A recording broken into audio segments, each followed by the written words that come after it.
Let's talk about variables, specifically variables inside of Vex VR. So we're going to cover what is a variable, variables in Vex VR, and naming variables in this video. So a variable is a container to store information. I like to think of it as a box. We can put the information in there, and then we can look at it and pull that information out. Now I want to point out, when you get the information out of a variable, it doesn't get deleted, usually. And just like a box, we can also change the information that's in there, and we can change it as we go. So a variable is just a box where we keep information. Every programming language has variables. Different languages have different rules and types of variables. We used to program with Robot C, which had all these different kinds of variables, and you also had to type everything. It was super fun. But each type of variable had its own information that it could hold. Now, Vex VR has four variables, four types. We are not going to worry about Booleans or lists or 2D lists today. We're just going to talk about variables. Now, in Vex VR, these variables can only hold numbers. They can hold whole numbers, integers like 12. They can hold decimals like 321.123. They cannot hold words. I had to Photoshop this to put words in it. You cannot put words inside of a Vex VR variable. Different languages have different rules about how you name variables, and different programmers have different styles on how they do it. But the most common style for naming a variable is called Camel Case. Because we can't put spaces in the words, we just put the first word with lowercase, and then every time the first letter is lowercase, but then every other word starts with a capital letter. That way you can see where the words start, and you can have a nice long descriptive name without having any spaces. It's called Camel Case because it goes up and down. It's kind of a silly name. The most important thing about naming variables is that they need to make sense.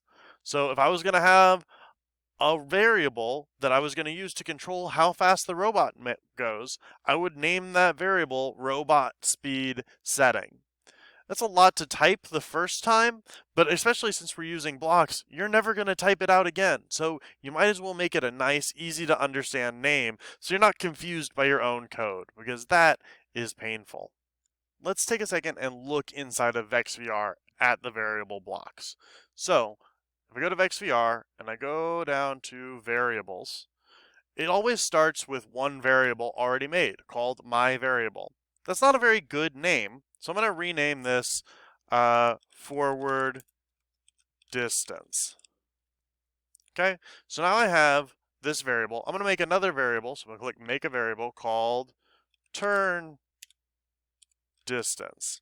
Now notice I can't just call it turn. I can't use keywords in the program, so if it says you can't use it, just make a longer name. Turn angle. And let's make another variable, number of turns. Oops, I can't do spaces. Number of turns. All right, so here we go. I'm going to set up a code real quick.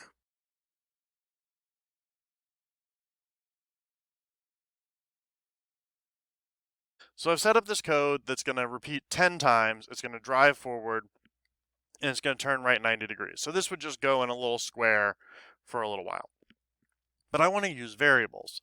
So I'm going to replace the forward with forward distance. I'm going to replace the amount of turn with the turn angle. And I'm going to replace the repeat with the number of turns. Let's see what happens when I try and run this. Nothing happens, because I didn't tell the computer what to make these variables. So I can set the forward distance with this block to be, let's say 200. Oh, let's make this full speed. I can set the turn angle to be 30. And no, 200.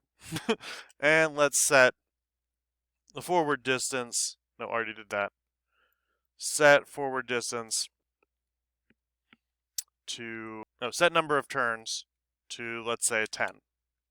Ooh, let's set this to 30. That'll be cool. All right, so let's run this and see what happens now. Oh, I forgot to put the pen down.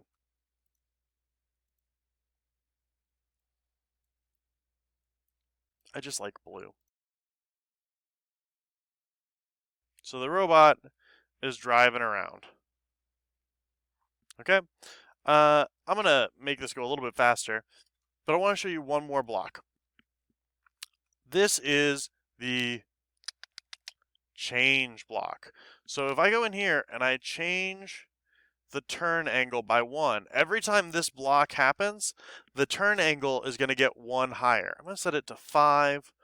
I'm going to start with 90. I'm going to set this to -5. I'm going to set the forward distance to 100. And let's see what happens.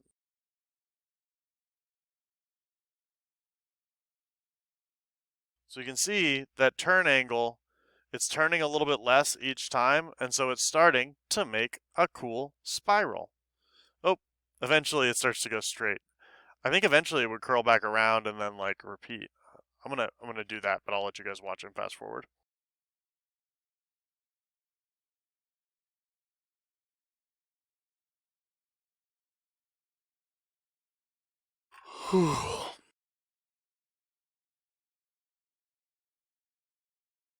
Yep, there it goes, back the way it came. That got really boring when it started turning a whole bunch. Anyways, that's variables.